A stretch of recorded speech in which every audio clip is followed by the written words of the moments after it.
Қазақтың ежелгі әдетінде қыз туғанда 47, ұл туғанда ат ұстар деп сүйінші сұрайтыны, немесе қалың малға 47-ні матап берді дейтіндері бар. Бұл сөз өткен ғасырларда жиі айтылып, өмірде жиі жасалатын, қалыптасқан ғұрып болатын. Әрине, 47 дегені сонша мал екені әркімге белгілі, ал ол неге 48 немесе 50 емес? 47-ге неге тоқтаған?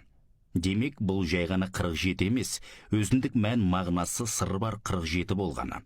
Бұған түсінік берген жөн. Біріншіден, қазақ 40 пен 7 сандарын ежелден қасиетті, киесі бар сан деп қараған. Мысалы, 40-тың бірі қыдыр, қызға 40 үйден тыйым, 40 күн шілде, 7 қазына, жетіскенің 7 әлпі, жігітке 7 өнер де аз, 7 қат жер, 7 ата, 7 жұрт тағы да басқа. Олай болса, халық өзінің құдалық салтында қалың мал санын 40 пен 7-ні қосып ырымдап, осы санға тоқтаған. Екінші анықтаманы халық тұрмысы мен этнографиялық ерекшеліктерін жетік білген академик жазушы Сәбит Мұқанов берген. Сәбең 47-ні былайша түсіндірген. Әкемнің айтуынша оның мәні былай көрінеді. Бұзаулы сиыр ма, құлынды бие ме, боталы түйе ме ең алдымен балалайтын 7 мал беретін көрінеді. Бұған қой мен ешкі кірмейді. Мысалы, 7 бие береді делік. Оның сыртында 7 құлын, 7 тай, 7 құнан, 7 дөнен болу керек. Сонда бұл 35 бас болды ғой. Балалайтын малдың іштегі төлін де есептейді. Оның атын бүкпе дейді екен. Соны қосқанда 7, сонда 42 болды ма?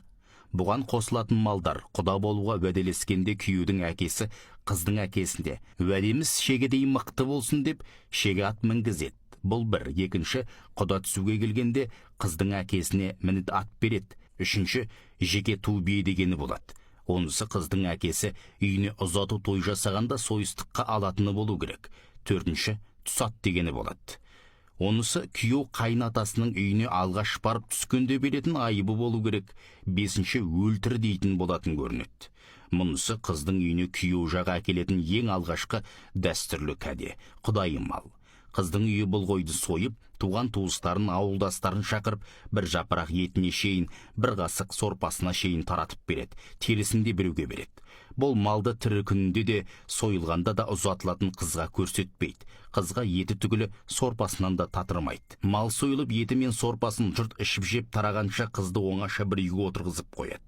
Сонымен манағы балалы малдың саны 42, мына соңғы әртүрлі ырымның малы 5, барлығы 47. Қазақтың 47-ні 40-қа матап бердім дейтіні осыдан екен ғой.